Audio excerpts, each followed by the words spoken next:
Assalamualaikum warahmatullahi wabarakatuh. Alhamdulillah, wassalatu wassalamu ala rasulillah, Sayyidina wa habibina wa syafi'ina wa uswatina Muhammadin ibn Abdillah sallallahu alaihi wasallam. Amma ba'du, hadirin wal hadirat jamaah rahimakumullah, saudara-saudaraku dan segenap para sahabat yang berbahagia. Untuk hari ini kita akan melanjutkan kajian, akan membacakan beberapa pertanyaan yang sudah masuk. Yang pertama dari Ibu Desi dari Bekasi. Beliau menanyakan tentang menyekolahkan anak di pesantren. Assalamualaikum warahmatullahi wabarakatuh. Pak Ustadz, saya memiliki 3 orang anak dan bercerai dengan suami sejak 5 tahun yang lalu. Sejak bercerai, saya sekolahkan ketiga anak saya di pesantren karena tidak mampu mengasuh dan mengawasi mereka setiap hari. Saya takut mereka jatuh ke pergaulan yang tidak benar. Apakah dengan memasukkan anak saya ke pesantren artinya saya telah lalai atau dianggap telah mengabaikan anak-anak saya karena tidak mengasuhnya sendiri, Pak Ustadz? Mohon penjelasannya. Pertanyaan dari Ibu Desi. Profesor Dr. Kiai Muhammad Quraish Shihab menjelaskan, seseorang yang oleh satu dan lain hal tidak mampu mengasuh dan mendidik anaknya dengan baik, bisa saja menyerahkan anaknya ke pihak yang dipercaya untuk mengasuh dan mendidiknya. Penyerahan itu sudah dapat dinilai sebagai upaya dari untuk mendidiknya. Rasulullah Shallallahu Alaihi Wasallam sewaktu bayi hingga remaja tidak dipelihara oleh ibunya sendiri.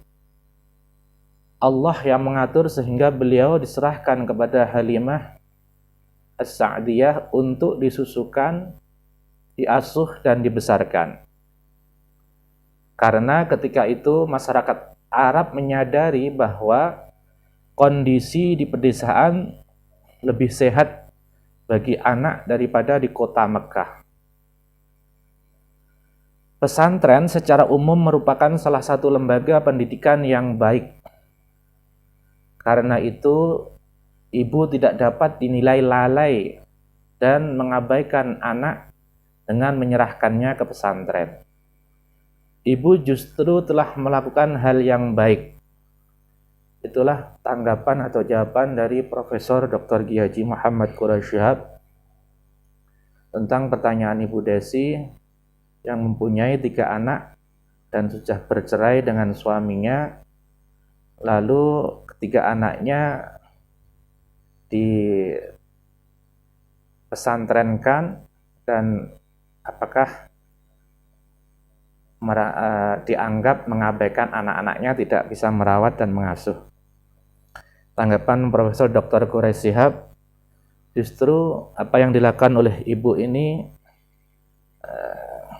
sangat tepat. Merasa tidak mampu secara ekonomi lalu menyekolahkan putra-putrinya ke pesantren atau ke pondok pesantren. Begitu juga Rasulullah Shallallahu Alaihi Wasallam waktu masih bayi sampai remaja juga tidak diasuh langsung oleh ibundanya. Jadi diasuh, dirawat oleh Halimatus Sa'diyah untuk disusukan dan diasuhnya. Itulah jawaban dari Profesor Dr. Kiai Muhammad Quraish Shihab. Untuk pertanyaan berikutnya, yaitu dari Ibu Giana dari Depok. Beliau menanyakan tentang hukum menyusui bayi.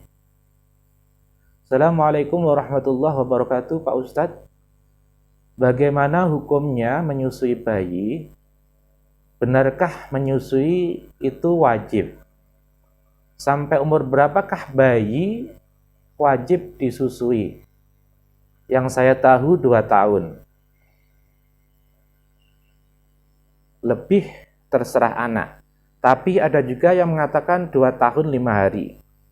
Saya juga bingung dengan pendapat orang-orang yang mengatakan bahwa menyusui bayi itu akan membuat bayi tidak tumbuh sehat. Apalagi saya tidak makan makanan yang bergizi karena tidak mampu membeli makanan yang bergizi. Padahal setahu saya Allah sudah menyiapkan air susu bagi ibu yang melahirkan bayi. Pertanyaan dari Ibu Kiana dari Depok. Tanggapan atau jawaban dari Profesor Dr. Kiai Muhammad Quraish Shihab, keistimewaan air susu ibu atau ASI tidak dapat dibandingkan dengan susu apa dan siapapun. Karena itu menyusukan anak adalah anjuran Al-Quran, sekaligus anjuran dokter. Dan karena itu pula Al-Quran mengecam ibu yang telah dicerai, lalu menuntut imbalan tinggi dari mantan suaminya dalam rangka menyusukan anaknya. Terdapat dalam Al-Quran surat At-Talaq ayat 6. Kendati demikian, pentingnya menyusukan anak, Al-Quran tidak mewajibkan. Akan tetapi menganjurkan selama 2 tahun penuh yang telah tertulis dalam Al-Quran surat Al-Baqarah ayat 233. Para ibu hendaklah menyusukan anak-anaknya selama 2 tahun penuh, yaitu bagi yang ingin menyempurnakan penyusuannya. Di tempat lain Al-Quran mengisyaratkan waktu minimal yang sempurna adalah 30 bulan dikurangi masa kehamilan, yakni 30 kurang 9 bulan atau 21 bulan. Kurang dari itu boleh, walau ini tidak berarti sempurna. Memang kualitas air susu ibu tidak dipengaruhi oleh makanan yang bergizi. Akan tetapi itu tidak mutlak. Di sisi lain, makanan yang bergizi tidak mutlak mahal. Tidak sedikit jenis-jenis makanan murah yang dapat menghasilkan air susu yang banyak dan berkualitas. Itulah tanggapan atau jawaban dari Profesor Dr. Kiai Muhammad Quraish Shihab atas hukum menyusui bayi. Oke, terima kasih. Assalamualaikum warahmatullahi wabarakatuh.